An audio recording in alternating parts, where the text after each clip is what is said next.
শ্রীমতী রাধারানীর কথা এবার বলিতেছেন। কৃষ্ণকে আহ্লাদে তাতে নাম আহ্লাদিনী, সেই শক্তি দ্বারে সুখ আস্বাদে আপনি, সুখরূপ কৃষ্ণ করে সুখ আস্বাদন, ভক্তগণে সুখ দিতে আহ্লাদিনী কারণ। ভগবান শ্রীকৃষ্ণ অচিন্ত শক্তিক্রমে তার আনন্দিনী শক্তিকে পৃথক করে দিয়েছেন, আহ্লাদিনী শক্তিকে পৃথক করেছেন, সম্বিত শক্তিকে পৃথক করেছেন, সন্দিনী শক্তিকে পৃথক করেছেন। এই তিন শক্তি কে বলুন তো? সন্দিনী শক্তি ভূশক্তি, আর সম্বিত শক্তি সরস্বতী, আহ্লাদিনী শক্তি রাধারানী।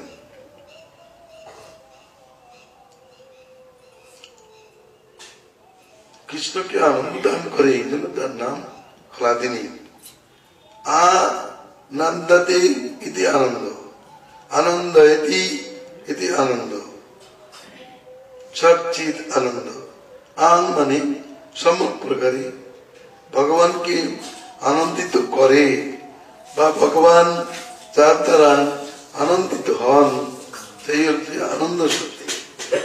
সেই আনন্দ শক্তির এক নাম হলো আহ্লাদিনী শক্তি। আনন্দ যাকে বলে, আহ্লাদ তাকেই বলে। আহ্লাদ শব্দের অর্থ আনন্দ, নাম মাত্র ভেদ, একই বার।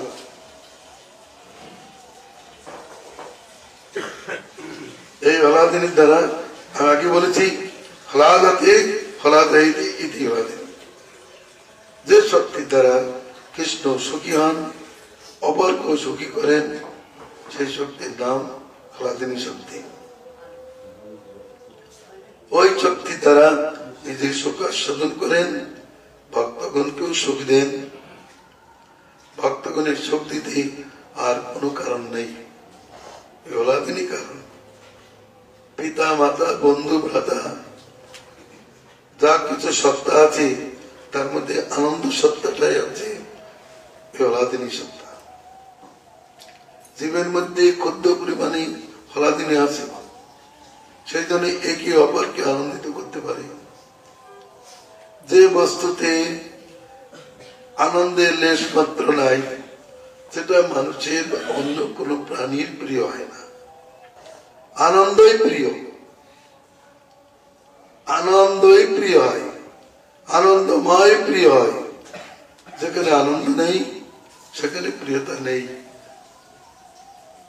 তো ভগবান প্রিয় হয়েছেন কেন? তিনি আনন্দময়। আর এই আনন্দ যার মধ্যে আছে, তিনি প্রিয় হবেন। ভগবানের জন্য ভগবানের সত্তা সর্বসত্তায় আছে বলে তারা প্রিয় হচ্ছে। যেমন ভগবান বলেছেন, আমি প্রিয় পদার্থের মধ্যে প্রিয়তম। আমার জন্য স্ত্রী পুত্র বিষয় প্রিয় হয়ে থাকে। আমি আছি বলে, আমি না থাকলে প্রিয় হয় না। যেমন শঙ্করাচার্য বলেছেন, যে স্ত্রীকে তার প্রাণের করে রাখে, হৃদয়ে ধরে রাখে, কিন্তু মরে গেলে তার কাছে থাকতে ভয় পেয়ে যায়, তাহলে সুখ দেয় কে? আনন্দের কারণ কি? স্ত্রীর পাঞ্চভৌতিক দেহ না ভগবান? ভগবান আছেন বলে সে প্রিয় হল, ভগবান নাই বলে সে অপ্রিয় হয়ে গেল। তখন তাকে ফেলে দিল, তখন তাকে ঘরেও রাখে না, সে অপদার্থ হয়ে যায়, তার আর পদার্থ ভাব থাকে না। সে বলছেন আমি প্রিয়। তো প্রিয়তা উদয় হচ্ছে ওই ভগবানের থেকে। ভগবান আছেন বলে প্রিয়। দৃশ্যটা প্রিয় হচ্ছে কখন? ওইখানে ভগবান আছেন বলে। সর্বভূতে সর্ব অবস্থায় ভগবানের অস্তিত্ব আছে বলে সেটা প্রিয়। ভগবান যদি না থাকতেন, তাহলে তার প্রিয়তা কোন প্রকারে সিদ্ধ হয় না। অতএব ডুপ্রিং ধাতু হইতে প্রিয় শব্দ নিষ্পন্ন হলো। তাহলে প্রিনাতি যশ প্রিয়, প্রিনাতি যিনি সুখ দেন তিনি হলেন প্রিয়। বিচার করে দেখা গেল ভগবানই সুখদাতা, আর তার অস্তিত্ব যেখানে আছে সেখানেই সুখের সংবাদ, তার অস্তিত্ব যেখানে নাই সেখানে সুখের সংবাদ নাই। কোথাও ওই সুখ আচ্ছাদিত, কোথাও সুখ প্রকাশিত।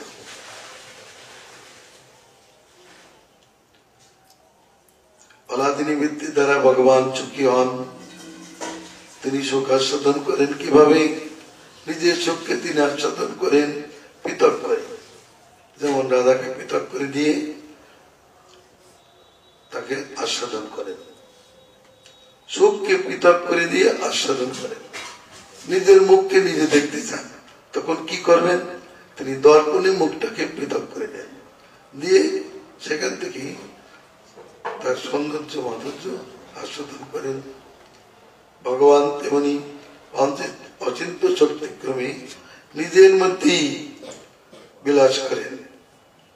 তিনি সেব্য, তিনি সেবক ভূমিকায় এবং তিনি আস্বাদন করেন। তার মধ্যে সব আত্মনিচৈব বিচিত্রাস্য, সমস্ত বৈচিত্র্য তার মধ্যে বর্তমান। যেমন আমার এই অঙ্গে হস্তপদাদির বৈচিত্র্য বর্তমান, এগুলি দেহ থেকে পৃথক নয়। তেমনি যত বৈচিত্র্য ভগবান থেকে পৃথক নয়, ভগবানের মধ্যেই সকল প্রকার বৈচিত্র্য বর্তমান। এবং তিনি একমাত্র ভক্তা, আর ওই ভক্তা ভাব যার মধ্যে আছে বুঝতে হবে সেখানে ভক্তাই কৃষ্ণ।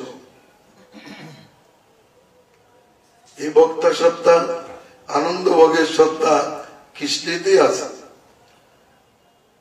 অতএব কৃষ্ণের অবস্থিতি যে যে বস্তুর মধ্যে আছে সেখানে আনন্দ ভোগের সত্তা ব্যবস্থা আছে। ভগবান নিজে সুখ আস্বাদন করেন, অপরকেও সুখ দেন। তার কারণ হল রাধারানী। রাধারানী না হলে পিতামাতা সুখের হবে না। হলাদিনীর বৃত্তি না থাকলে রাধারানী দুই স্বরূপে আছেন। তিনি স্বয়ং আনন্দমূর্তি হয়ে কৃষ্ণের সেবায় আছেন, শতকোটি কবি মূর্তিতে আবির্ভূত হয়ে কৃষ্ণের সেবা করেন। আবার তিনি হলাদিনী বৃত্তি, তিনি পিতামাতার মধ্যে আছেন, সখাদের মধ্যে আছেন, দাসদের মধ্যে আছেন। এই জন্য দাসের সেবা বা দাসের দর্শনাদি প্রভুর প্রিয়, সখাদের ব্যবহার তার প্রিয়, পিতামাতা তার সুখের কারণ। ওই হলাদিনী আছে বলে তিনি কৃষ্ণকে সুখ দিচ্ছেন। ভক্তকে সুখ দিতে হলাদিনী কারণ। ভক্তগণ সুখ পাচ্ছে কোথার থেকে? ওই তিনি আছেন বলে। সর্ব সত্তার মধ্যে আনন্দিনী সত্তা আছে বলে তারা সুখ প্রাপ্ত হচ্ছে। দেখুন অকার ব্যাপ্ত কেমন, অ যেমন সব অক্ষরে ব্যাপ্ত, ক খ জ র ল ব স, সব অক্ষরে ব্যক্ত হয়ে আছে। তেমনি এই হলাদিনী আনন্দ সত্তা সব জায়গায় ব্যক্ত হয়ে আছে। এই জন্য এটা সুখের হচ্ছে। আবার সেই আনন্দিনী শক্তি সঙ্গে ভগবান বর্তমান, তাই সব প্রিয়। সুখে পিতা পুত্র বন্ধু ভ্রাতা দৃশ্য সবই প্রিয় হচ্ছে। ওই ভগবান আছেন বলে আর ভগবানের সঙ্গে ভগবানকে সুখ দিচ্ছেন ওই শক্তি।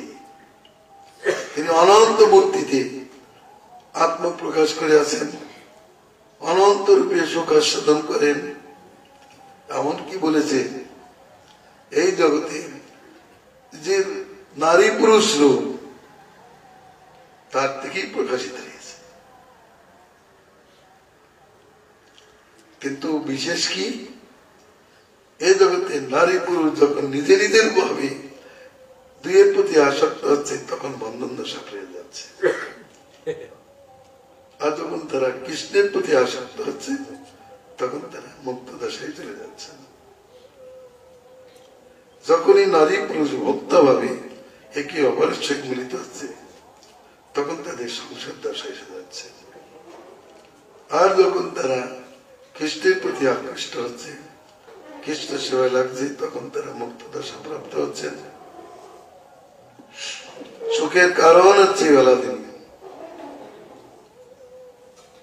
হলাদিনীর চার অংশ তার প্রেম নাম, আনন্দ চিন্ময় রূপ রচের আখ্যান।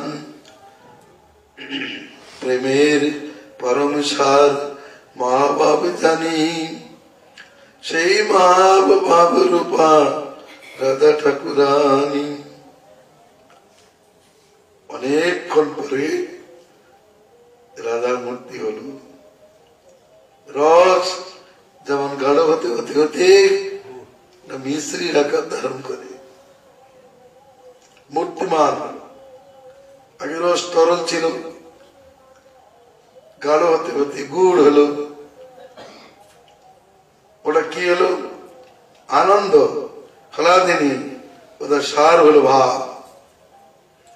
ভাবের চার মহাভাব। তোমার রসের সার গুড়, গুড়ের সার চিনি, চিনির থেকেও আবার সার ছিল মিশ্রি। তখন হলো মূর্তিমান। কৃষ্ণ যেমন রসের মূর্তি, রাধারানী তেমন রতির মূর্তি। রতির এক নাম ভাব। তাকে মহাভাব কেন বলা হলো? যে সমস্ত ভাবের তিনি মূল, সমস্ত ভাবের মূল।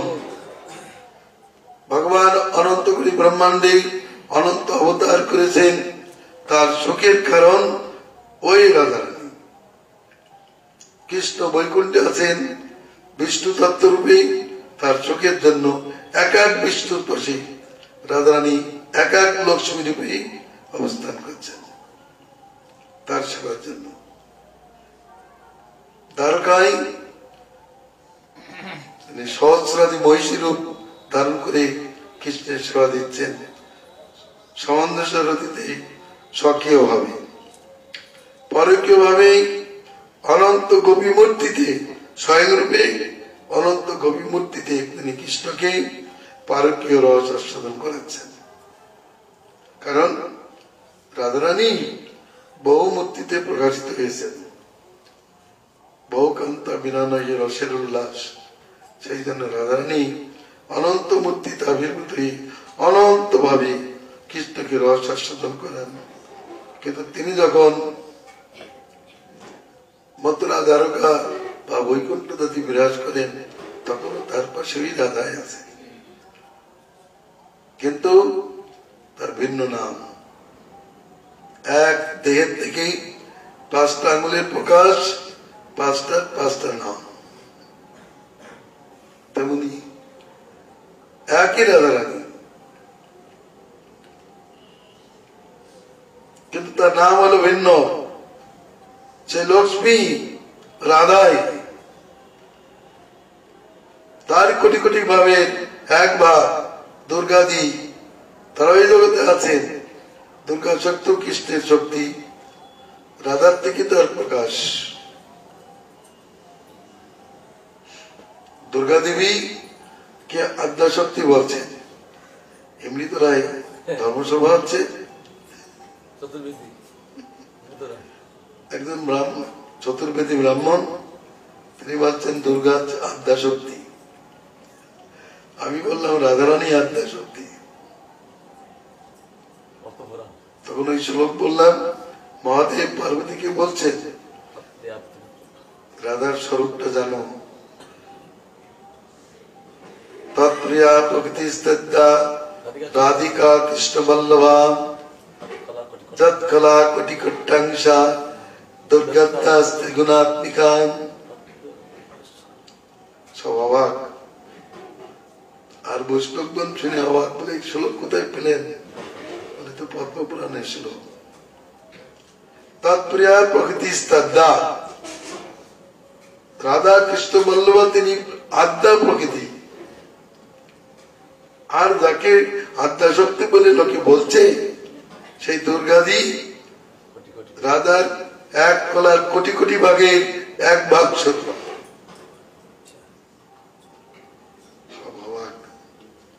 হওয়ারই কথা। কেন আদ্যা শক্তি? প্রথম শক্তি তিনি, তার থেকে সমস্ত শক্তির প্রকাশ। তিনি রাধা শক্তির তিনি দুর্গা শক্তির প্রকাশ করেছেন। কেন? জীবের দুর্গতি নাশের জন্য। তিনি লক্ষ্মী হয়েছেন কি জন্য? নারায়ণকে সুখ দেওয়ার জন্য। তিনি মহিষী হয়েছেন কি জন্য? স্বকীয় রসে কৃষ্ণকে আনন্দিত করবার জন্য। তিনি গোপী হয়েছেন কৃষ্ণকে আহ্লাদিত করবার জন্য। রাধা নাম তখন হয় যখন তিনি কৃষ্ণকে আরাধনা করেন, আর তারই গোপী নাম হয় তখন যখন তিনি কৃষ্ণকে আপ্যায়িত করেন রসামৃতের দ্বারা, তখন তার গোপী সংজ্ঞা। কথাটা বুঝতে পারছেন তো? আরাধনা করছেন, আরাধনা করাও মানে সুখ সম্পাদন করা। আর যখন তিনি অত্যধিক সমৃদ্ধের দ্বারা তাকে আপ্যায়িত করেন, আনন্দিত করেন, তখন তার গোপী সংজ্ঞা হয়। গোপী সংজ্ঞা তিনটে হবে। গোপের স্ত্রী বিচারে গোপী সংজ্ঞা, তাতে কিন্তু মহত্ব বেশি নাই। গো বলেন কৃষ্ণ, কারণ যুগব ধাতু থেকে গোপ শব্দ নিষ্পন্ন হয়েছে। তার কারণ হচ্ছে পালনী শক্তি তাতে আছে, তিনি পালন করেন সুখদানের মাধ্যমে। তাই তার গোপ সংজ্ঞা। গোপের স্ত্রী বিচারে তাকে গোপী বলা হয়। আয়ান ঘোষের স্ত্রী বলে তার গোপী সংজ্ঞা না, এটা মনে রাখতে হবে। গোপ কৃষ্ণ কেন গোপ সংজ্ঞা প্রাপ্ত হলেন? তিনি পালন করেন বলে তাকে বলে। কাকে পালন করেন? তিনি গোগণকে পালন করেন। হ্যাঁ, গোপায়তি গো, গোপতি গো, ইন্দ্রগণকে পালন করছে। অনন্ত কোটি ব্রহ্মাণ্ডে যত জীব জাতি আছে তাদের পালন করতে তো তিনি।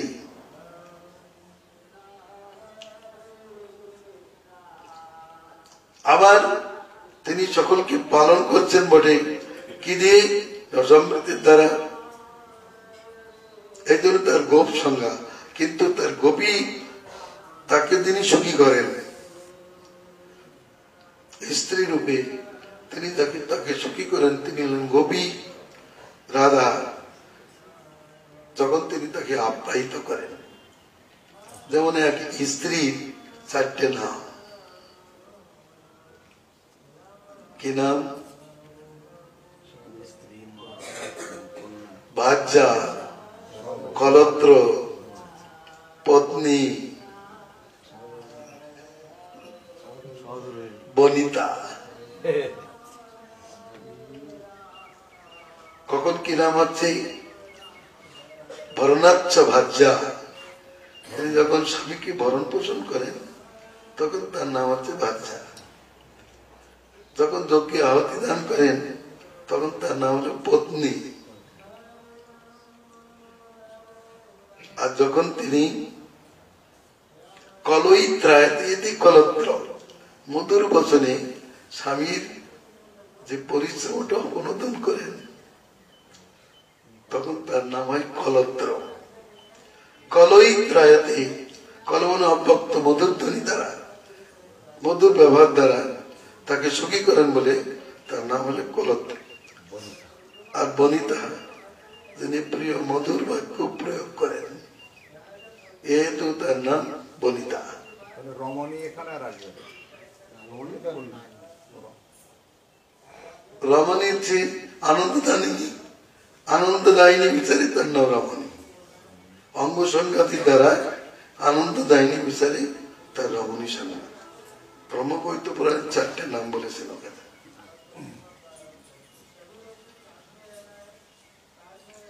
তেমনি এক অলাদিনী শক্তি ভগবান শ্রীকৃষ্ণকে গোপী তাকে আনন্দিত করছে, আরাধনা করেন বলে রাধা নাম আপ্যায়িত করছেন বলে তার গোপী সংজ্ঞা। তার গোপী সংজ্ঞা 3 প্রকার আছে।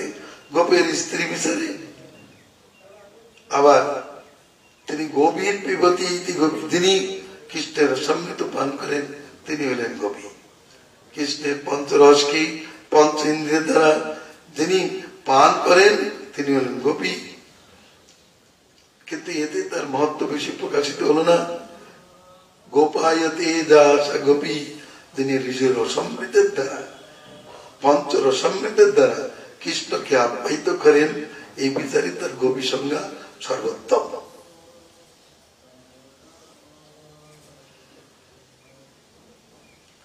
গোপী তো রাধা, আমার কথা নয়।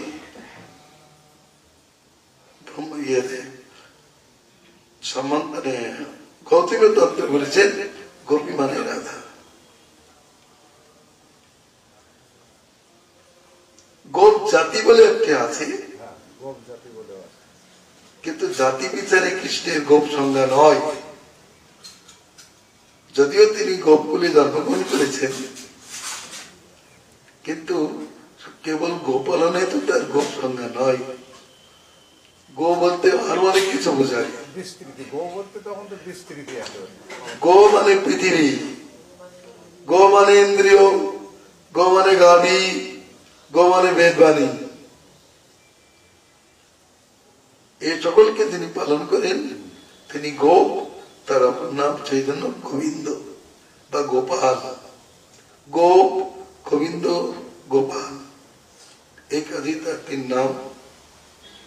তেমনি শ্রীমতী রাধারানী, তিনি কৃষ্ণকে রতি সুখ দান করেন বলে তার রমণী সংজ্ঞা। তিনি তাকে মধুর রসে আরাধনা করেন বলে তার রাধার সংজ্ঞা। তিনি কৃষ্ণকে নিজের সমৃদ্ধির দ্বারা সন্তৃপ্ত পরিতৃপ্ত করেন, সেই জন্য তার গোপী সংজ্ঞা।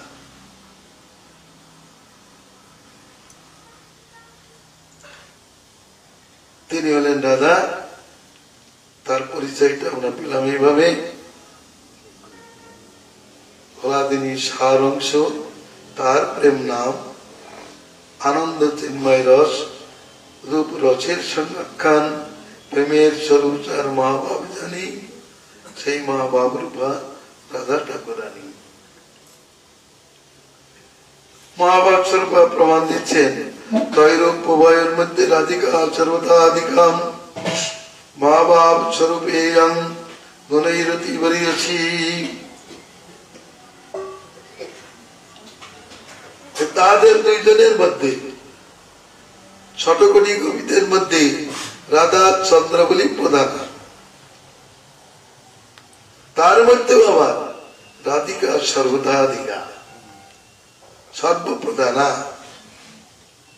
তিনি মহাভাব স্বরূপা, গুণী অত্যন্ত। বরিয়সী শব্দের অর্থ শ্রেষ্ঠ।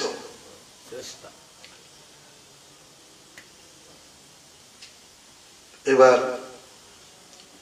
তার একটা আধ্যাত্মিক পরিচয় দান করছেন।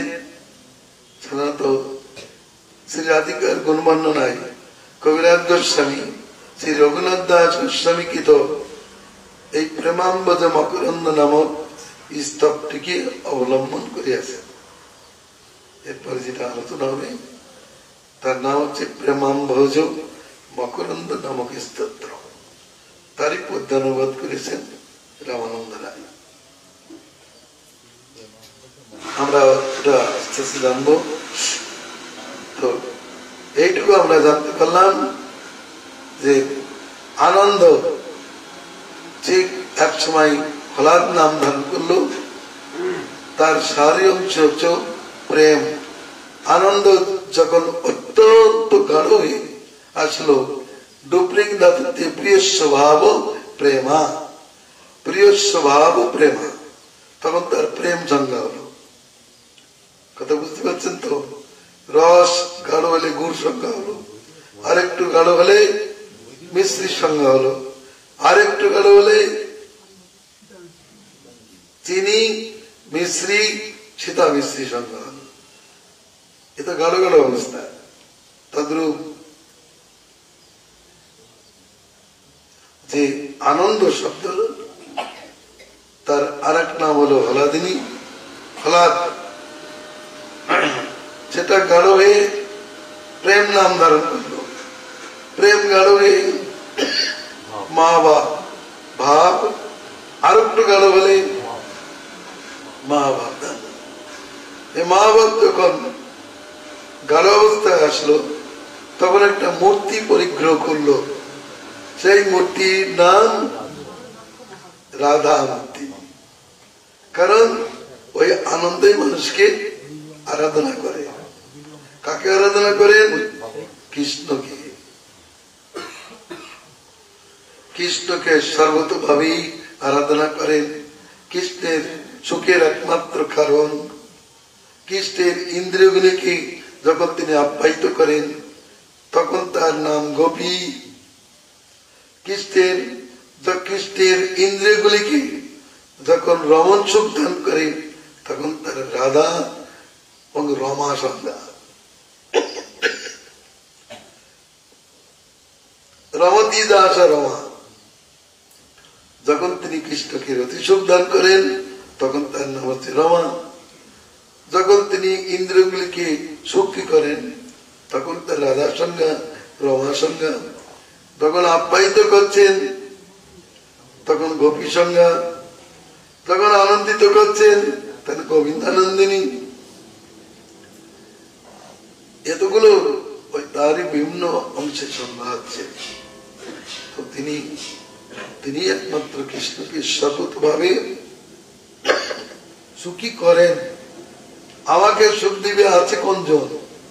কৃষ্ণ বলছেন, কিন্তু রাধার দ্বারে তা করি অনুভব। রাধাই কিভাবে তাকে সুখ দিয়েছেন? যেমন সকলের সুখের কারণ কৃষ্ণ, আর রাধার সুখের কারণ রাধা। কৃষ্ণের সুখের কারণ রাধা। অন্যের কথা শুনেও কৃষ্ণ সুখী হন বটে, কিন্তু অত্যন্ত সুখী হন রাধার কথাই। তাহলে ভগবান নিজেকে সুখী করার জন্য এমন একটা শক্তি প্রকাশ করলেন, তার নাম হচ্ছে রাধা। যে কৃষ্ণকে সর্বতভাবে সব দিক থেকে সুখী করতে পারে। শুধু বিহার করে নয়, আবার তিনি যা রান্নাদি করেন সেটাও কৃষ্ণের অতি প্রিয়, আনন্দের কারণ। তার পাচিত অন্নাদি, তার ব্যবহার, তার চরিত্র, তার সৌজন্য, শীল গুণ সব কিছু কৃষ্ণের আনন্দের কারণ, কৃষ্ণের সুখের কারণ। ইনি হলেন রাধা। আবার অনন্ত কোটি ব্রহ্মাণ্ডে যারা কৃষ্ণের সেবক তাদেরকেও সুখী করার জন্যই রাধা।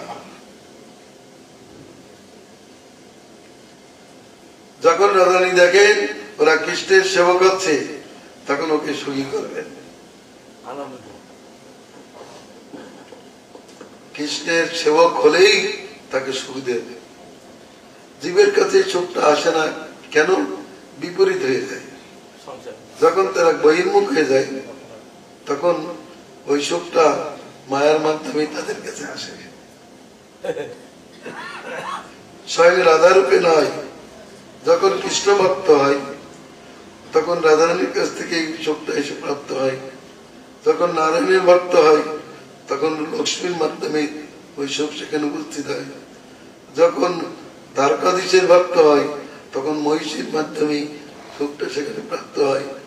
আর জীব যখন কৃষ্ণ বহির্মুখ হয়, মায়াগ্রস্ত হয়, তখন মায়ার মাধ্যমে ওই সুখটা প্রাপ্ত হয়। কিন্তু ওই সুখটা মায়িক রূপ ধারণ করে। যেমন একটা জল লাল রং যুক্ত হলে লাল হয়ে যায়, চিনির রস যুক্ত হলে মধুর হয়, লবণ রস যুক্ত হলে নোনা হয়ে যায়, আবার তেঁতুলের রস যুক্ত হলে টক হয়ে যায়।